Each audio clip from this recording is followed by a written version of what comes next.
The dinner shift at Bellissimo had stretched into its 5th hour, and my feet were screaming inside the mandatory black heels. 17 tables, countless orders, and not a single moment to catch my breath. The elegant Italian restaurant with its dimmed crystal chandeliers and plush velvet booths was supposed to be Milan's finest dining experience, at least for the patrons.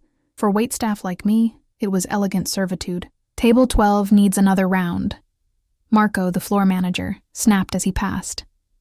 His eyes never quite met mine. They never did with any of the staff. We were furniture that moved, nothing more. I nodded, tucking a strand of dark hair behind my ear. My name tag read Sophia, though I sometimes wondered if anyone ever noticed. 7 months in this job, and I'd become invisible, except when something went wrong. The night air seeped through the restaurant's windows, carrying the scent of rain and cigarette smoke from the terrace. Milan in November was a city of shadows, all gray skies and glistening pavements. I'd come here with dreams of fashion design, but reality had a way of crushing fantasies. Now, at 26, I juggled this job with night classes and taking care of my 5-year-old daughter, Lucia. "Sophia, private room," Elisabetta, the hostess, whispered urgently.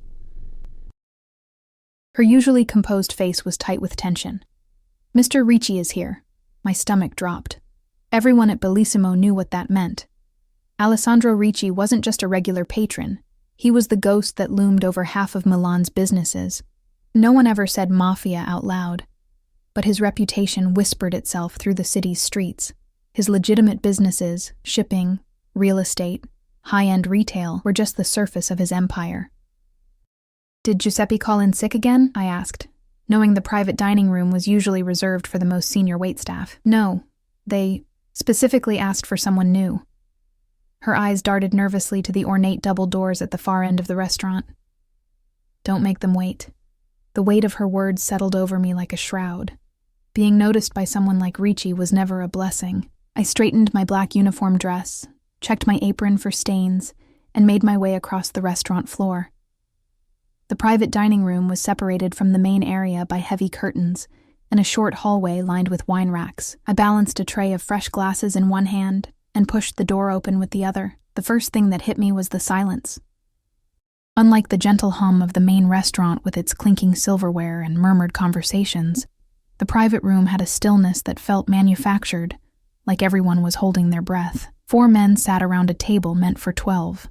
At the head sat an older man, perhaps in his late 50s, impeccably dressed in a tailored charcoal suit. His silver-streaked dark hair was combed back from a face that seemed carved from stone, all sharp angles and watchful eyes. Without anyone telling me, I knew this was Alessandro Ricci. He didn't look up as I entered, focused on whatever the younger man beside him was saying in hushed tones. The young man, however, paused mid-sentence. He couldn't have been more than 30, with the same olive skin and commanding presence as the older man, but softer somehow. Where the father was all hard edges, the son, because the resemblance was unmistakable, had an artist's face. High cheekbones, full lips, and eyes that seemed to take in everything at once. Those eyes found mine now, and something flickered in them. 2 bodyguards occupied the other chairs, their jackets strategically unbuttoned, their massive frames making the elegant dining chairs look like dollhouse furniture. They assessed me with cold, professional disinterest. "Good evening, gentlemen. My name is Sophia, and I'll be serving you tonight," I said, my voice steadier than I expected. "May I offer you some water while you look at the menu?" Alessandro Ricci finally looked up, his gaze sweeping over me with clinical detachment, as if appraising livestock. "Wine? The Brunello di Montalcino, 2010? I nodded, careful not to make direct eye contact. "Right away, sir." As I turned to leave, I felt more than saw the son watching me. There was something in his attention that felt different, less evaluative and more curious. I dismissed the thought as I hurried to the wine cellar. Curiosity from men like that was never innocent. When I returned with the wine, I found the atmosphere had shifted. The older Ricci was on his phone, speaking tersely in a dialect I couldn't quite place. The bodyguards had moved to stand near the door, their backs to the room but their attention clearly focused outward. Only the son remained seated, flipping through the menu with disinterest. As I approached to pour the wine, He tilted his head slightly, and our eyes met properly for the first time. His were the color of amber, flecked with gold, and they held mine with an intensity that made my hands tremble slightly as I poured. "You're new," he said, his voice lower than I expected, with a softness that belied his position. "To this dining room, yes. I've worked at Bellissimo for 7 months." I wasn't sure why I added that detail. A slight smile touched his lips. "I'm Matteo." Before I could respond, Alessandro finished his call and the room snapped back to attention. I completed pouring the wine in silence, feeling Matteo's eyes on me throughout. "We'll have the chef's tasting menu," Alessandro said, not bothering with the pretense of looking at what that might entail. "And make sure we're not disturbed." I nodded and retreated, but as I reached the door, I heard Matteo's voice. "Father, perhaps Sofia could be our dedicated server tonight. The others can be indiscreet." I froze, my back to them, heart suddenly pounding. Being noticed by these men was dangerous. Being specifically requested was terrifying. "If you wish." Alessandro's tone suggested complete disinterest. Throughout the next hour, I moved in and out of the private room, delivering course after course of Chef Renato's finest creations. Each time I entered, conversations would halt, resuming only after I'd left. The bodyguards' positions shifted throughout the night, sometimes at the table, sometimes by the door, but always vigilant. It was during the 4th course, a delicate sea bass with saffron sauce, that I noticed Matteo watching me more intently. As I leaned forward to set down his plate, his hand brushed against mine. The contact was brief, but deliberate. When I looked up, startled, his eyes moved deliberately toward a folded napkin on the table's edge, a signal, clear as day. My pulse quickened. I'd heard stories from other servers about notes being passed during business dinners, usually containing numbers for deals or threats. Whatever was in that napkin, I wanted no part of it, but refusing would be more dangerous than complying. With shaking hands, I collected the empty bread basket, discreetly taking the napkin with it. Once in the kitchen, I unfolded it quickly, expecting to find coordinates or a name. Instead, there was a childish drawing of a flower, and beneath it, hastily written, "Please smile. You look sad." I stood there, frozen in confusion. Was this some kind of test? A joke at my expense? I tucked the note into my apron pocket, unsure how to respond. When I returned with the next course, I kept my expression neutral, focusing on placing the dishes correctly. As I set Matteo's plate down, he looked up at me expectantly. Without thinking, I gave him a small, genuine smile, the kind I usually reserved for Lucia when she brought home her kindergarten artwork. Something changed in Matteo's face then. His eyes softened, and the corner of his mouth lifted in response. But it was Alessandro's reaction that surprised me most. The Mafia boss had been watching our silent exchange, and for a brief moment, his hard expression faltered. He looked at his son with what seemed like pride, satisfaction. Whatever it was, it disappeared quickly, replaced by his usual stone facade. "The sea bass is exceptional tonight," Alessandro said, breaking the silence. It was the first comment he'd made about the food all evening. "Thank you, sir. Chef Renato will be pleased to hear that," I replied, still bewildered by the strange undercurrent in the room. "You have a child," Alessandro stated suddenly. It wasn't a question. Ice flooded my veins. How could he possibly know about Lucia? Had they been watching me? Investigating me? Yes, I admitted, seeing no point in denying it. "A daughter," he continued, taking a sip of wine, his eyes never leaving mine. "She has your smile." My hands began to tremble, and I clasped them tightly behind my back. The implication was clear. They knew exactly who I was, where I lived, who I loved. My entire body felt cold with fear. "A beautiful child," Matteo interjected, his voice gentler than his father's. "You must be proud." I nodded, unable to form words. Pride was only one of the countless emotions I felt about Lucia. Love, fear, desperation, hope. But in that moment, terror overshadowed everything else. "Family is everything," Alessandro said, returning his attention to his meal. "You may go." I backed out of the room, nearly colliding with Marco in the hallway. "What's happening in there?" he demanded, his voice hushed. "They never interact with the staff like this." "I don't know," I whispered honestly.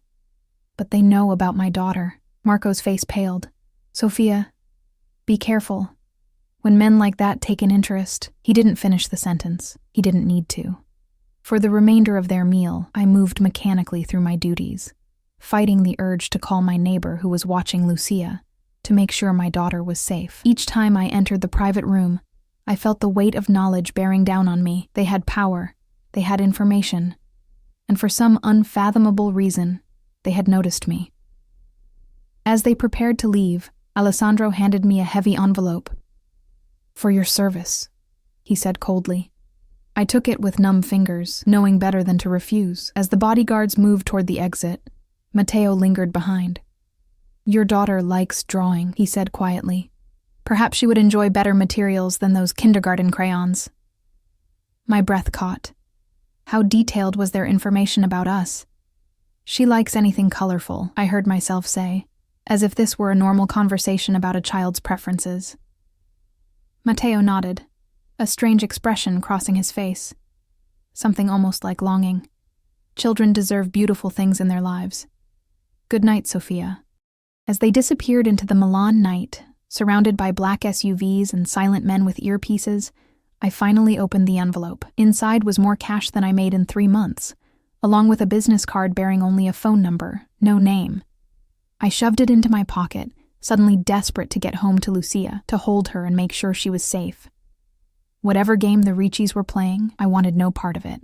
But as I hurried through the rain-slicked streets toward my tiny apartment, I couldn't shake the feeling that I no longer had a choice.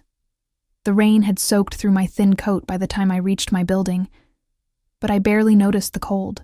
All I could think about was that folded napkin, that strange smile, and the terrifying knowledge that the most dangerous family in Milan now knew about mine. I didn't sleep that night. Even with Lucia's warm little body curled against mine in our 1-bedroom apartment, even with the 3 deadbolts I'd installed on our door, I couldn't close my eyes without seeing Matteo Ricci's amber gaze or feeling Alessandro's calculated assessment. The envelope of cash sat untouched on my kitchen counter, a Pandora's box I was afraid to fully acknowledge. By morning light, when Lucia bounced awake with her usual 5-year-old energy, I'd convinced myself that perhaps it had been a one-time encounter, a strange, unnerving blip in an otherwise unremarkable life. "Mama, can I wear my butterfly shirt today?" Lucia asked, her dark curls wild from sleep. Her eyes, so like mine, bright with the uncomplicated joy of childhood. "Of course, tesoro." I smoothed her hair, studying her face for the smile that had somehow caught the attention of a Mafia boss. When she grinned up at me, I saw it. The slight dimple in her right cheek, the way her entire face transformed with happiness. It was the same smile I'd given to Matteo Ricci the night before, the one that had somehow melted his father's heart, according to the strange note. After dropping Lucia at kindergarten, checking twice to make sure her teacher knew only I was authorized for pickup, I headed to my morning design class. Fashion had been my dream since I was younger than Lucia, but life had intervened. Her father, Marco, had been a fellow design student, charming and ambitious. He'd disappeared 2 weeks after I told him about the pregnancy, taking my savings and portfolio with him. Now I was a semester away from finally finishing my degree, juggling coursework between shifts and motherhood. As I sketched silhouettes for our final project, my mind kept wandering back to the Riccis. Why had they noticed me? What did they want? The business card burned in my wallet. One phone call and I might have answers, but at what cost? "Sophia, your lines are too hesitant today," my professor commented, pausing behind my workstation. "Remember what I always say, commit to the design. Uncertainty shows in every stroke." If only she knew how uncertainty was currently showing in every aspect of my life. By the time my afternoon shift at Bellissimo began, I'd half convinced myself that the previous night had been exaggerated by my tired mind. The restaurant was busy with the lunch crowd, businessmen in tailored suits and ladies who lunched, all demanding attention and perfect service. No sign of the Riccis.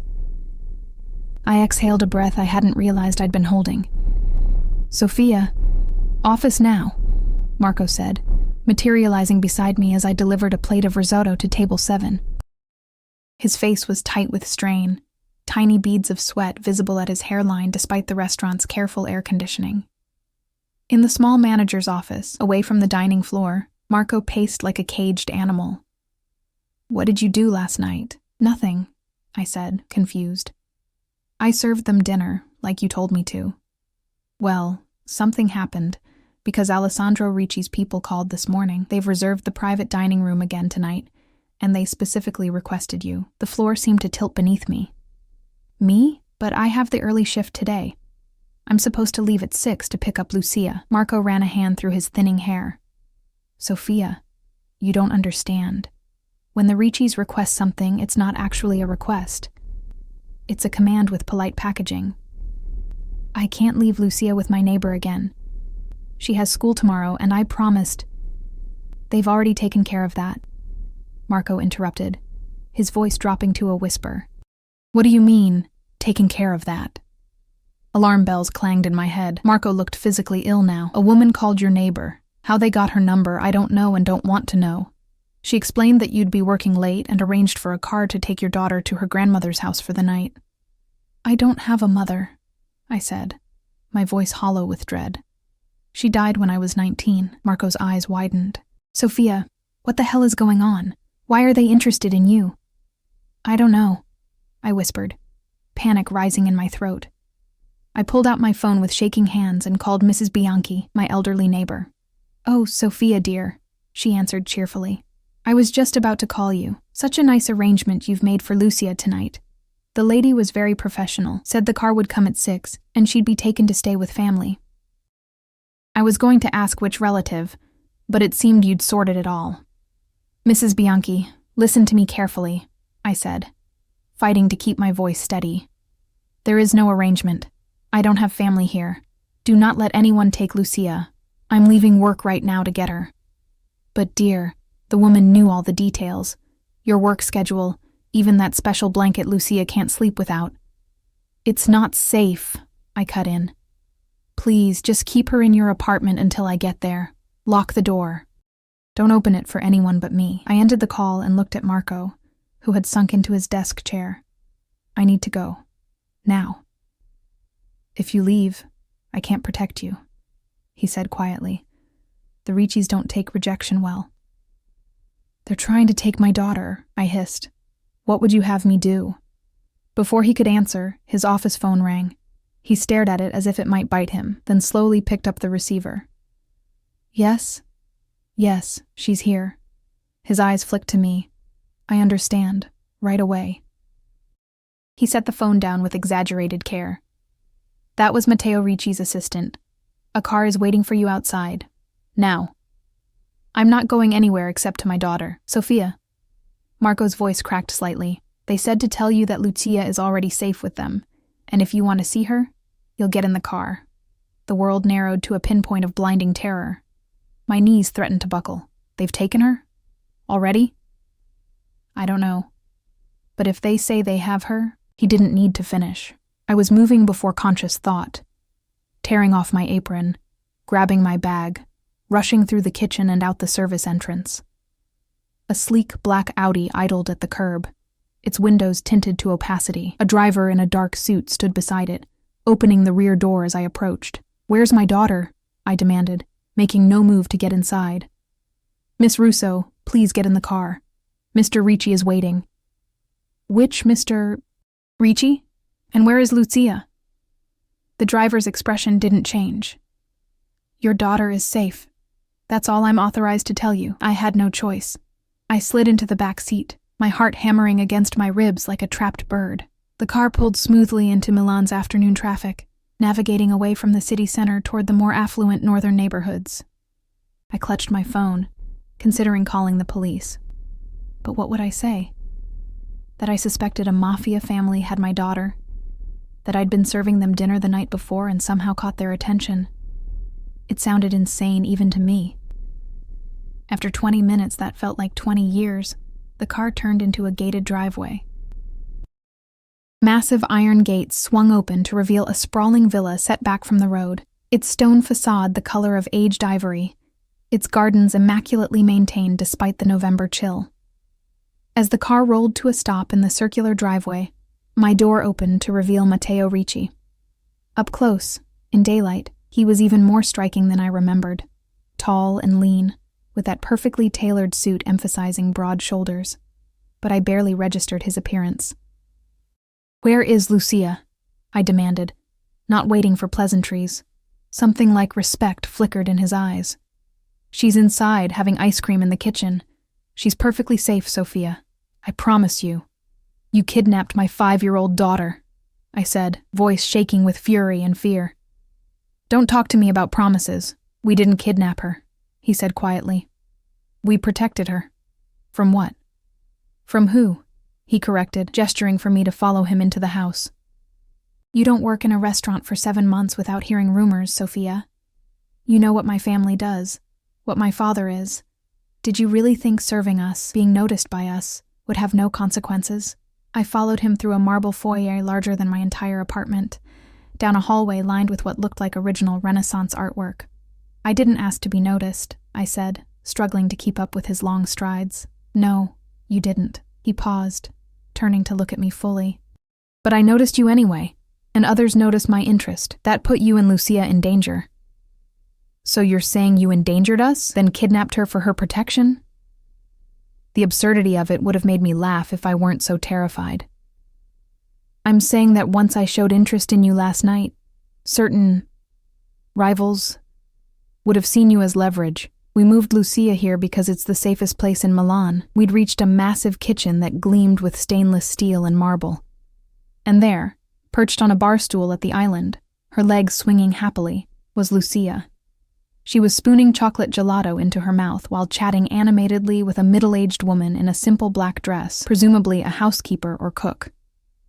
"Mama!" Lucia squealed when she saw me, her face lighting up. She slid off the stool and ran to me.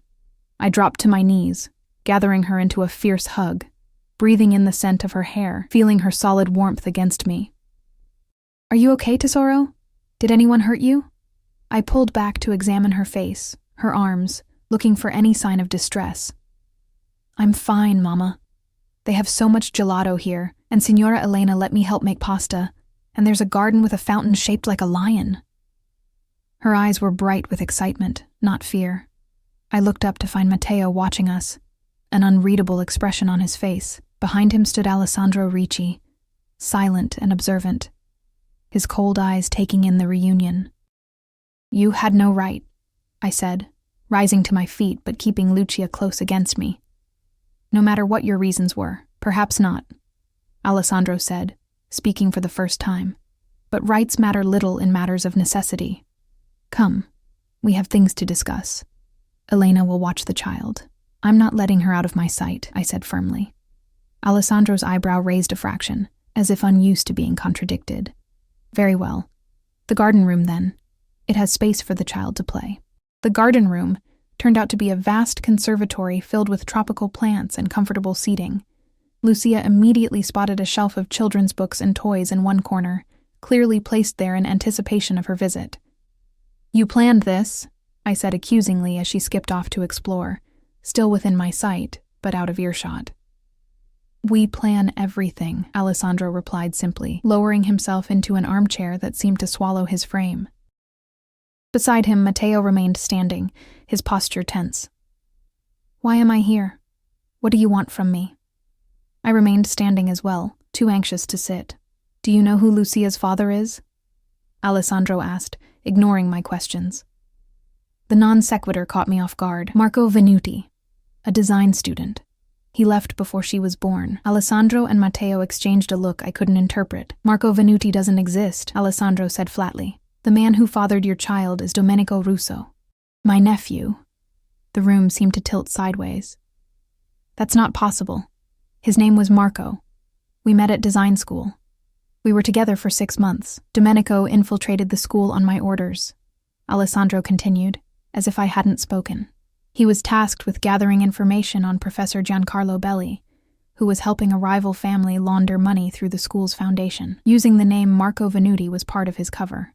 My mind reeled, trying to reconcile the charming, artistic man I'd known with this cold description of an undercover operative. "No," I shook my head. You're lying. Father, Matteo interjected. Perhaps we should... Alessandro silenced him with a look. Domenico completed his mission, retrieved the necessary evidence, and was extracted. He had orders not to form attachments. When he reported his indiscretion with you, I ordered him to cut all ties. Indiscretion, I repeated numbly. That's what I was? What Lucia is? An indiscretion? At the time, yes. Alessandro's voice remained emotionless. Domenico disobeyed by becoming involved with you. He disobeyed again by returning to Milan 3 months ago, seeking information about you and the child. My breath caught. He came back? He did. Alessandro's jaw tightened, and was killed for his trouble by the same people Giancarlo Belli worked for.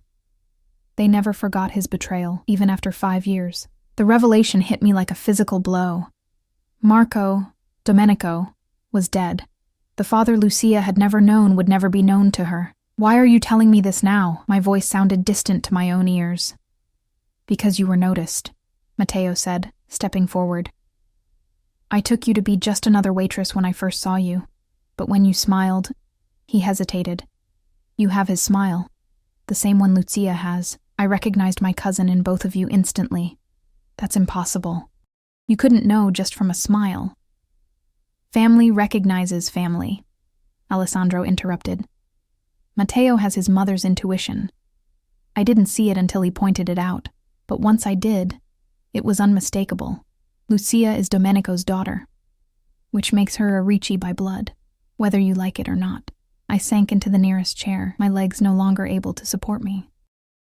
Across the room, Lucia had found a stuffed elephant and was happily narrating an adventure to it, oblivious to the fact that her entire history was being rewritten. The people who killed Domenico now know about you, Matteo said quietly, sitting in the chair opposite mine. They've been watching Bellissimo for weeks, tracking our movements. When they saw my reaction to you last night, when they saw my father's recognition of his grandniece, they knew immediately who you must be. So my serving you dinner put us in danger, I summarized bitterly. No, Matteo's voice hardened. Domenico's recklessness put you in danger years ago. Our recognition of you merely accelerated the timeline. I looked over at my daughter, at the dimpled smile she'd inherited from a man whose real name I hadn't even known, at the dark curls that matched those of the man sitting across from me. What happens now? Alessandro stood, straightening his jacket with a practiced gesture. Now you and Lucia stay here where we can protect you. The guest wing has been prepared. Elena will help you with anything you need. For how long? Until the threat is eliminated, he said simply. Now, if you'll excuse me, I have business to attend to. He left without another word, leaving me alone with Matteo and the weight of revelations too heavy to process. Lucia had abandoned her elephant and was now examining a bird cage containing 2 brilliantly colored finches, her delight evident in every movement. I know this is overwhelming, Matteo said, his voice gentler than his father's had ever been. But you need to understand. The people who killed Domenico won't hesitate to use you and Lucia to hurt our family. We're not your family, I said automatically, but the words rang hollow even to my own ears. The evidence was playing with birds not 10 feet away, her profile suddenly, unmistakably reminiscent of the man beside me. Blood says otherwise, Matteo replied. But even if it didn't, even if Lucia weren't my cousin's child, I would still want to protect you both. Something in his tone made me look at him more closely. Why? A shadow of vulnerability crossed his face before disappearing behind a careful mask. Because your smile reminded me that not everything in my world is darkness and calculation. Because for a moment in that restaurant, when you responded to my silly drawing, I remembered what it was like to be human, not just a Ricci. It was too much. The kidnapping, the revelations, the strange intensity in Matteo's amber eyes. I stood abruptly. I need to be with my daughter. I need to think. He nodded, rising as well. Of course. Elena will show you to your rooms when you're ready. Sophia, he hesitated. I'm sorry about how this happened, but I'm not sorry you're here. Neither of you will come to harm under this roof. I swear it. As he left, I watched Lucia's delighted expression as she discovered yet another wonder in this beautiful prison we now found ourselves in. A Ricci by blood. A Mafia princess, whether she knew it or not. The realization settled over me like a weight. We had been invisible for 5 years, safe in our anonymity. Now we were seen, by enemies, by family we'd never known existed. And somehow, I knew our lives would never be the same again. The guest wing of the Ricci villa turned out to be larger than our entire apartment building back in the city. Elena, the housekeeper who'd been watching Lucia, showed us to adjoining rooms decorated in soft creams and blues. Lucia's temporary bedroom had a canopy bed that made her squeal with delight, complete with a stuffed animal collection that would have put a toy store to shame. These were prepared very quickly, I remarked to Elena as Lucia explored her new domain. The older woman's eyes softened slightly. Not as quickly as you might think, Signora. Young Mr. Matteo gave instructions weeks ago, after the first report came about Domenico's child. Weeks ago? They've known about us for weeks and said nothing? Elena busied herself turning down the bed. It is not my place to discuss family matters. But I will say that Mr. Alessandro is cautious. He wanted verification before acting. After Elena left, I sat on the edge of Lucia's new bed, watching her arrange stuffed animals in a precise line. Tesoro, how would you feel about staying here for a few days? I asked carefully. Lucia looked up, her eyes bright. Can we? It's like a castle, Mama. And Signora Elena said there are horses in the stables. I smoothed her wild curls, trying to reconcile my terrified heart with her innocent excitement. Yes, we'll stay a little while. But you must promise to stay close to me or Elena, okay? No wandering off. Because of the bad men? She asked matter-of-factly. My blood froze. What bad men, Lucia? Did someone say something to you? She shook her head, arranging a teddy bear just so. I heard Signor Matteo talking to the big man by the car. He said bad men might try to hurt us, but that we're safe here. She looked up at me with complete trust. Are we safe, Mama? I gathered her into my arms, her small body warm against mine. Yes, Tesoro, we're safe. I prayed it wasn't a lie. That night, after I'd tucked Lucia into her princess bed, I paced my own lavish room, mind racing. The envelope of cash still sat in my bag, untouched. Next to it was the phone they'd given me. A secure line, Matteo had called it. My own phone had been politely but firmly confiscated, deemed too easily traceable. A soft knock interrupted my thoughts. Matteo stood in the doorway, his imposing frame somehow less threatening in the warm hallway light. He'd changed from his business suit into dark jeans and a simple black sweater that made him look almost normal, almost approachable. May I come in? He asked, remaining on the threshold. I nodded, suddenly aware of my own disheveled appearance. Still in my waitress uniform, hair falling from its once neat bun. How is Lucia? He stepped inside but maintained a respectful distance. Asleep in a bed fit for royalty, I said, completely untroubled by the fact that her life has been completely upended. Children are resilient, he offered. And adults? What are we, Matteo? Hostages? Guests? Family? The question that had been plaguing me spilled out. He considered this, his amber eyes thoughtful. I suppose that depends on you. My father sees Lucia as family, which makes you family by extension. I see you both as people who need protection. And that's it? Protection is all this is about? I couldn't keep the skepticism from my voice. A flash of something, hurt, frustration, crossed his face. What else would it be about? Power.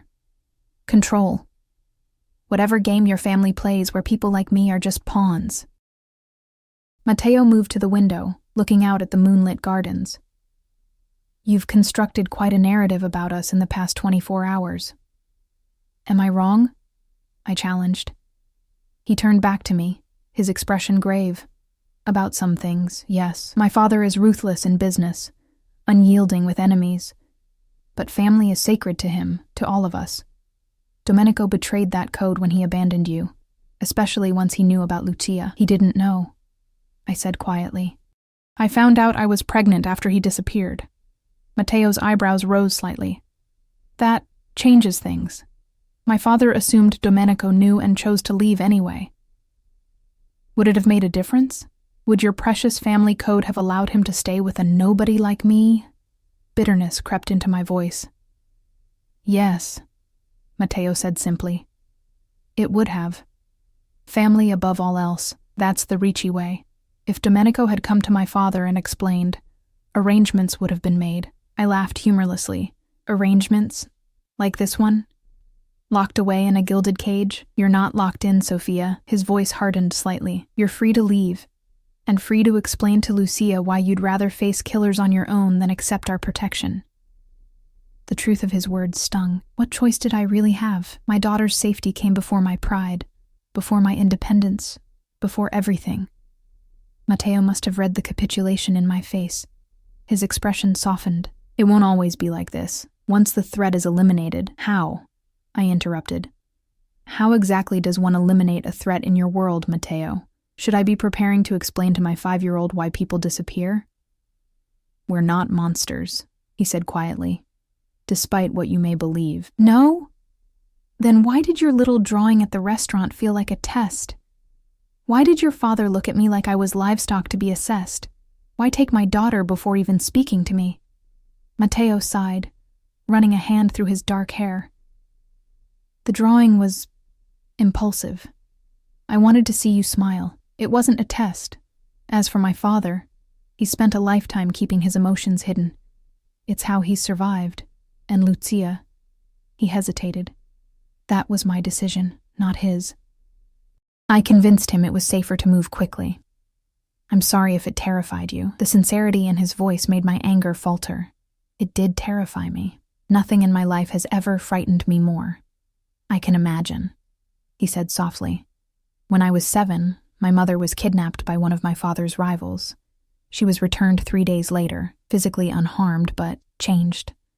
I've never forgotten that fear. The personal revelation surprised me. What happened to her? She left Italy 6 months later.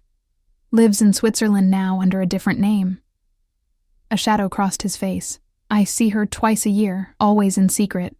I'm sorry, I said, meaning it. The point is, I understand fear for family. It's why I acted as I did with Lucia. Preventative, not reactive. He moved toward the door. You should rest. Tomorrow my father wants to discuss more permanent arrangements. Permanent? Alarm flared in my chest. Nothing drastic, Matteo assured me. But Lucia is a Ricci, which means certain provisions need to be made. Education, security, inheritance. Inheritance? I echoed faintly. Matteo's lips curved in a small smile. Get some sleep, Sophia. Things will seem clearer in the morning. But sleep eluded me long after he'd gone, my mind churning with the impossible situation we'd found ourselves in. Sometime past midnight, I slipped into Lucia's room, curling protectively around her sleeping form, drawing comfort from her steady breathing. We'll be okay, I whispered to her, to myself. Somehow, we'll be okay. Morning brought sunshine streaming through unfamiliar windows, and Lucia bouncing on my bed, already dressed in clothes I'd never seen before. Signora Elena brought these for me, she explained, twirling to show off the pretty blue dress. She said my clothes are being washed. Can we see the horses today, Mama, please? Before I could answer, a knock came at the door. Elena stood there with a breakfast tray and a garment bag. Mr. Alessandro requests your presence in the study at 10, she said, laying out coffee and pastries. These clothes should fit. If not, let me know, and I'll find alternatives. Inside the garment bag was a simple but clearly expensive burgundy dress, along with new underwear, stockings, and black heels, all in my size. The intrusion of such intimate knowledge made me shiver. At precisely 10, dressed in the provided outfit, which fit perfectly, I was escorted to Alessandro Ricci's study by a silent security guard. The room was a testament to old-world power. Dark wood, leather-bound books, and a massive desk that created physical distance between the Mafia boss and whoever sat across from him. Alessandro himself stood by the window, speaking tersely into a phone. Matteo sat in a leather chair to one side, reviewing documents. Both men looked up when I entered. Sophia, Alessandro acknowledged, ending his call. Please sit. I took the chair facing the desk, back straight, chin up. If this was to be a negotiation about my daughter's future, I would not show weakness. Where's Lucia? I asked. With Elena in the stables, Matteo answered. She's quite taken with the ponies. Alessandro settled into his chair, steepling his fingers. We need to discuss Lucia's place in this family. She has a place in my family, I countered. Just me and her. That's been enough for 5 years, and yet here you are, Alessandro observed coolly, because that arrangement could no longer keep her safe. The barb found its mark. I swallowed my retort. Domenico was my brother's only son, Alessandro continued. His death leaves certain matters unresolved. Lucia, as his only child, inherits his share of our family holdings. She's 5, I said flatly. She doesn't need holdings. She needs safety, stability, a normal childhood, all of which require money and protection, Alessandro replied. Things I'm prepared to provide, with conditions. What conditions? I asked, my voice steadier than I felt. Alessandro leaned forward slightly. First, you will both remain under Ricci protection. That means living in a secure property, not necessarily here, but somewhere we can ensure your safety. Second, Lucia will attend the school we select with appropriate security measures. Third, she will be acknowledged publicly as Domenico's daughter and my grandniece. Each word felt like another bar in the gilded cage forming around us. And what about my life? My design studies? The career I've worked toward for years? You can complete your studies, Matteo interjected before his father could respond. We'll arrange whatever you need, materials, studio space, tutors if necessary. I glanced at him, surprised by the offer. Alessandro's expression revealed nothing about whether this had been previously discussed. And afterwards, I pressed. Am I expected to become a proper Mafia wife, sitting at home arranging flowers while armed men drive my daughter to ballet lessons? A flash of irritation crossed Alessandro's face.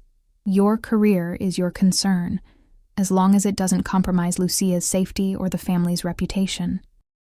But understand this, Sophia. His voice hardened. Lucia is a Ricci. That fact doesn't change whether you accept our conditions or not. The only choice you have is whether she grows up protected by us or targeted because of us. The brutal truth of his words hung in the air between us. Matteo shifted in his chair, looking uncomfortable with his father's bluntness. I want legal guarantees, I said finally. Not just promises. If I'm giving up our independence, I need assurances that Lucia's interest will always come first. Ahead of your business, ahead of family politics, ahead of everything. Alessandro's eyebrow arched slightly. You negotiate as if you have leverage. I have the one thing you apparently value, your brother's grandchild, I countered. And I'm the only person who truly puts her welfare above all else. A charged silence filled the room. Then, unexpectedly, Alessandro's mouth curved in what might almost have been a smile. Domenico chose better than he knew, he murmured, almost to himself. He opened a drawer and withdrew a folder, sliding it across the desk to me. These are the documents my lawyers have prepared. Review them, suggest changes if you must, but do not test my patience with frivolous demands. I took the folder without opening it. I'll need my own lawyer to review these. Already arranged, Matteo said. She'll be here this afternoon, Valeria Conti. She's independent, but understands our unique situation. I wondered what independent but understands truly meant in Ricci terms, but knew better than to ask. Instead, I focused on the most immediate concern. How long will we need to stay here, in this house, until we've neutralized the Barzini family's immediate threat? Alessandro replied matter-of-factly, a week, perhaps 2. The Barzinis, I repeated. The ones who killed Domenico? Alessandro nodded once. They control the port area and parts of the southern districts. They've been encroaching on our territories for years. Domenico's undercover work 5 years ago cost them millions and sent 3 of their lieutenants to prison. And now they want revenge through his daughter, I said, the reality of our situation sinking deeper. Precisely, Alessandro confirmed. But they've overreached. Targeting a child, especially a Ricci child, breaks certain understood boundaries. I didn't want to know what neutralizing the threat entailed. The less I knew about the violent aspects of Ricci business, the better. And after they're dealt with? What then? Then you and Lucia move to the property we're preparing in Brera, Matteo said. It's a secure building, close to the design district for your career, with good schools nearby for Lucia. All very convenient, I murmured. Though in truth, it sounded like a dream compared to our tiny apartment in the industrial outskirts. Alessandro stood, signaling the end of the meeting. Review the documents. We'll discuss your decision tomorrow, as if I had any real choice. Matteo escorted me from the study, his hand hovering near the small of my back without actually touching me, a gesture of guidance rather than control. Once we were in the hallway, away from his father's imposing presence, he relaxed visibly. I know how overwhelming this must be, he said quietly as we walked, but my father is right about one thing. The Barzinis won't stop unless we stop them. And after that, there will always be another threat, won't there? Another family, another vendetta. I clutched the folder against my chest like a shield. Matteo stopped walking, turning to face me fully. Yes, there will always be risks, but the difference is that now you have us, the entire Ricci organization, standing between those risks and Lucia. And what does your organization expect in return? Because no one gives protection without wanting something back. His amber eyes held mine steadily. Loyalty, that's all. Not involvement in business, not participation in family operations. Just loyalty, loyalty, I repeated skeptically. Meaning what, exactly? Meaning you don't betray family secrets. You don't speak to authorities. You accept the Ricci name and all it represents, good and bad. He hesitated. And you allow Lucia to know her heritage when she's old enough to understand. I thought of my bright, curious daughter, currently enchanted by ponies and princess beds. How would the truth change her? When would the innocent magic of childhood give way to the harsh reality of who her family truly was? Before I could respond, Elena appeared at the end of the hallway, her usually composed face tight with concern. Mr. Matteo, you're needed immediately. Security Protocol 7. Matteo's entire demeanor changed instantly, his body tensing, expression hardening. Where's Lucia? He asked sharply. With Bruno at the stables, Elena replied. Already secured. He turned to me, suddenly all business. Go with Elena to the safe room. Stay there until I come for you personally. No one else. What's happening? I asked, fear clutching at my throat. Just a precaution, he said, but his eyes told a different story. Go. Now. Elena hurried me through a series of hallways and down a back staircase I hadn't seen before. What's Protocol 7? I asked as we moved. Perimeter breach, she answered tersely. Someone is testing the property defenses. The safe room turned out to be a reinforced chamber beneath the house, accessed through the wine cellar. It contained communications equipment, supplies, and several cots.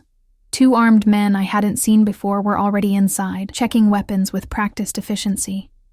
Where's my daughter? I demanded as the heavy door sealed behind us. Bruno is bringing her through the tunnel entrance, one of the guards answered. Standard procedure. Family members use separate routes to the safe room. Family members. The words echoed strangely in my head.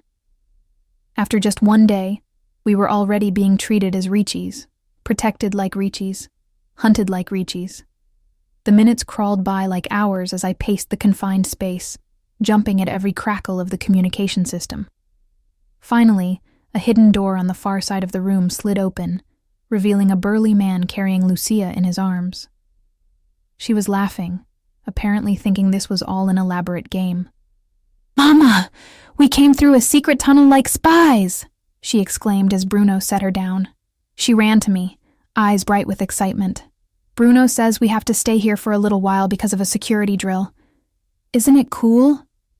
I hugged her tightly, meeting Bruno's eyes over her head. His slight headshake told me this was no drill, but I played along for Lucia's sake.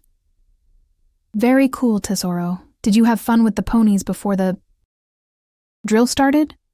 For the next hour, I distracted Lucia with the emergency supplies, turning them into props for an improvised game.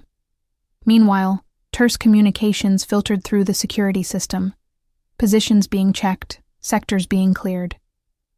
The professional calm of the guards did little to ease my growing anxiety. When the heavy main door finally opened again, Matteo stood there, a thin cut across his cheekbone, the only sign that something had happened. "All clear," he announced, though his eyes remained alert. "False alarm." The guards nodded, immediately beginning shutdown procedures for the safe room. Bruno offered to take Lucia to the kitchen for a snack, which she happily accepted. Once she was out of earshot, I confronted Matteo. "False alarm? Then what happened to your face?" He touched the cut absently, caught it on a branch during the perimeter check. "Nothing serious." "Don't lie to me," I said fiercely. "Not about things that affect Lucia's safety." Something in my tone must have reached him. His shoulders dropped slightly, and he guided me to a quiet corner of the room. 2 men tried to breach the eastern wall. They were intercepted before they got far. It appears to have been a reconnaissance attempt, not a full assault. "The Barzinis?" Matteo nodded grimly. "Almost certainly. Testing our defenses, looking for weaknesses. Are they—" I couldn't bring myself to finish the question.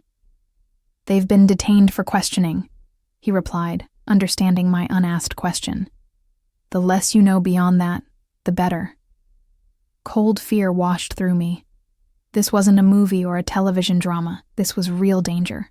Men with guns coming for my child. "I want to see the security measures," I said suddenly. "All of them. If I'm going to trust you with Lucia's safety, I need to understand how you're protecting her." Surprise flickered across Matteo's face, followed by what might have been respect. "That can be arranged. Bruno is our head of security. He can give you a complete briefing." As we left the safe room, returning to the main house, I realized something had shifted within me. The abstract threat had become concrete. The choice Alessandro had laid out, Ricci protection or Ricci targeting, was no longer theoretical. By the time we reached the sunlit foyer, I had made my decision. 2 weeks later, I stood in the center of a sun-drenched apartment in Brera, watching as Lucia explored her new bedroom with its custom-built dollhouse and reading nook.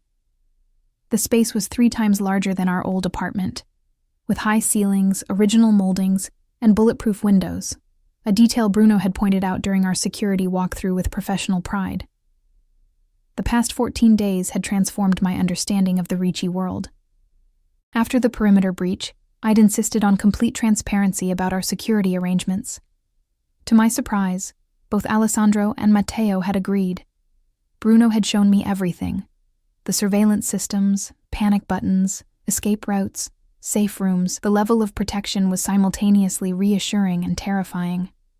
During those 2 weeks at the villa, I'd also negotiated changes to Alessandro's documents with Valeria Conti, who turned out to be genuinely independent and formidable. The final agreement acknowledged Lucia as Domenico's heir while establishing trust funds that neither Alessandro nor anyone else could access until her 25th birthday. It guaranteed our housing, security, education, and health care while preserving my parental authority and career independence.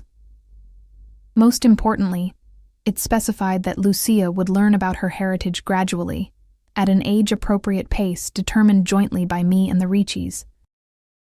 "Do you like it?" Matteo asked now, standing in the doorway of our new living room. He'd personally overseen the apartment's renovation, ensuring it met both security requirements and my personal preferences. "It's beautiful," I admitted, running my hand along the sleek kitchen counter.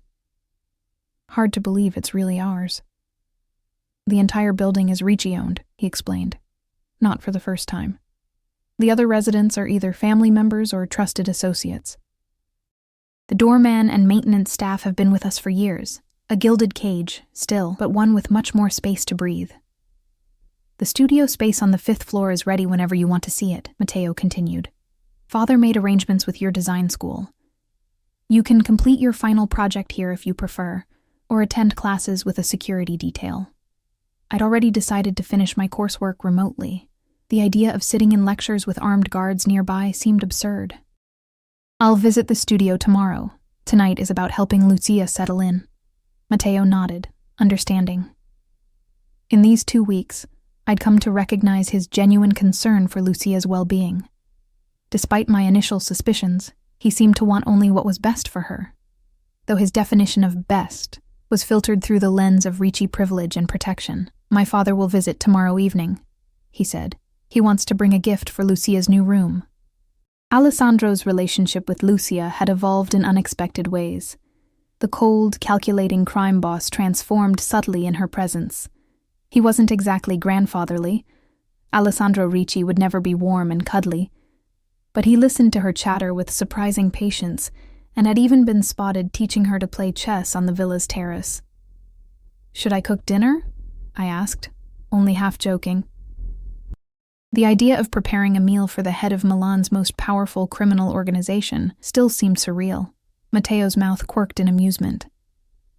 "He'll probably bring food. My father believes no important family discussion should happen without proper Italian cuisine." "What important discussion? I thought we'd finalized everything." A hint of anxiety crept into my voice.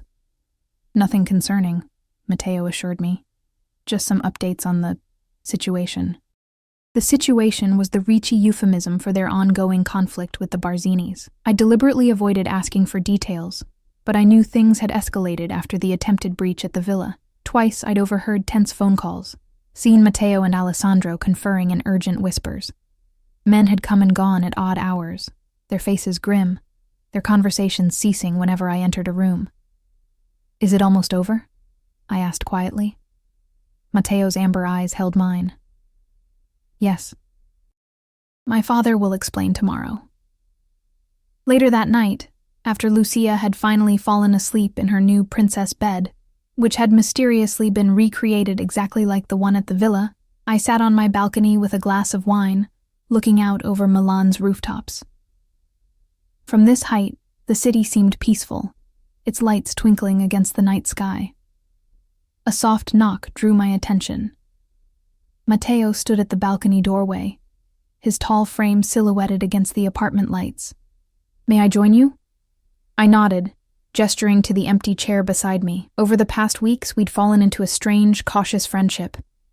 His initial intensity had mellowed into something more contemplative, more genuine. We'd spent evenings talking about art. His knowledge surprised me, about Lucia's future, about everything except the violence that underpinned his family's power. "The security system is fully operational," he said, sitting down. "Bruno completed the final checks an hour ago." "Good." I took a sip of wine. "Lucia loves it here. She's already planning a tea party for her stuffed animals tomorrow." Matteo smiled, a real smile that softened his aristocratic features. "She adapts quickly. Children are resilient that way." "Sometimes too resilient," I mused. "I worry she'll accept all this. The guards, the security protocols, the Ricci name, as normal. Isn't that better than living in fear?" "Is it? Normal should be playground visits without security sweeps. Normal should be making friends without background checks on their families." I shook my head. "But I know we don't have that option anymore." We sat in companionable silence for a while, sharing the night air and the distant sounds of the city. Finally, Matteo spoke again, his voice quieter than before. "I never thanked you." "For what?" "For not hating us. For allowing Lucia to know her heritage. For giving me, a chance to be part of her life." He stared out at the cityscape. "You could have fought us harder, regardless of the consequences." "Fighting would only have hurt Lucia," I said simply. "And whatever else I think about your family, I believe you care about her." "I do." He hesitated, then added, "And I care about you, Sophia." The words hung in the space between us, honest and unadorned. Not a declaration of love or even attraction, but something more fundamental, recognition of worth, of value beyond Lucia's parentage. "I know," I said finally. "That's the only reason I'm sitting here instead of running as far away as possible." His mouth quirked in that half-smile I'd come to recognize. "Where would you go that we couldn't find you?" "Precisely." He laughed softly, and for a moment, the weight of our complicated situation lifted. In that moment, he wasn't the Ricci heir, and I wasn't the mother of his cousin's child. We were just two people sharing a quiet evening. The illusion shattered when his phone vibrated. He checked it, his expression immediately hardening into the mask of the man I'd first met at Bellissimo. "I have to take this." He stood, already moving toward the door. Lock up after me. Don't open for anyone but me or Bruno tonight.